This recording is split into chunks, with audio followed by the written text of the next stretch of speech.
Biblia inasema hivi, aseme mke wa Abrahamu alikuwa anaitwa Sarai.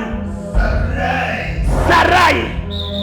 Mungu akatoa ile i, akabaki Sara. Akabaki na gani? Ilikuwa Sarai, ikabaki jina ya Sara. Ile i akaitoa, akaiweka kando, akabaki na jina.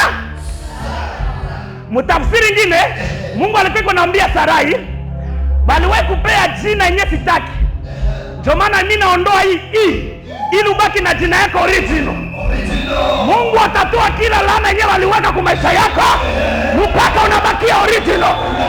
Hiyo giza yote yenyewe aliweka kwako, Mungu ataitoa mpaka utabaki original. Nyota yako haitakuwa na giza. Mungu atatoa giza mpaka unabaki original.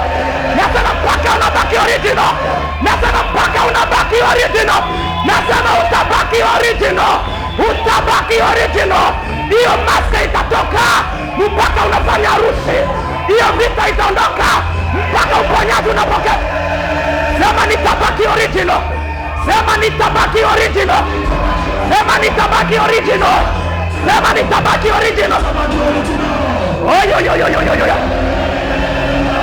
Ule mtu mwenye aliloga maisha yako na msikilia huruma, kwa sababu Mungu hatakubali maisha yako ibaki hivyo. Mungu hatakubali maisha yako ibaki hapo.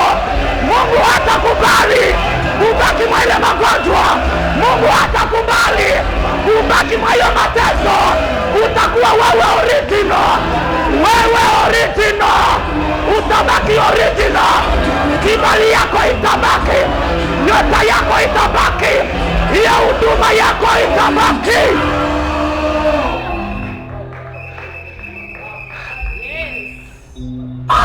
Kinachonibariki ni ndio Mungu aliwahi toa i, ilikuwa Sarai, ikabaki Sara.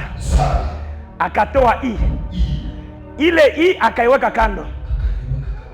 Kumbe Mungu alikuwa anamwambia hivi, umeweka i kando, jina yako haitakuwa Sarai, itakuwa Sara. Lakini mtoto mwenye utazaaka ataanza na hiyo jina yako yenyewe naitwa Isaka. Manake i Mungu aliweka i. Kuna mtu ananisikia? Manake i Mungu aliweka kando. Wakati aliweka kando, ili i ataipatia mtoto wake mwenyewe anaitwa Isaka. Oh my God. Kuna wakati ambapo unaweza kuwa na pesa, unatoa fungu la 10. Kumbe ile fungu la 10 Mungu ameweka fasi moja hivi, siku utakuwa lazima ya hiyo pesa Mungu anaileta tena mikono yako. Aliweka hii. Kumbe sasa Zaka atazaa mtoto, ile itaitwa Isaka. Nataka ambia mtu mmoja hivi, mwenyewe amewaitolea Mungu sadaka zako, Mungu aliziweka fasi moja. Kuna wakati Mungu atagusa kiti ya enzi na hiyo pesa tena unakupata.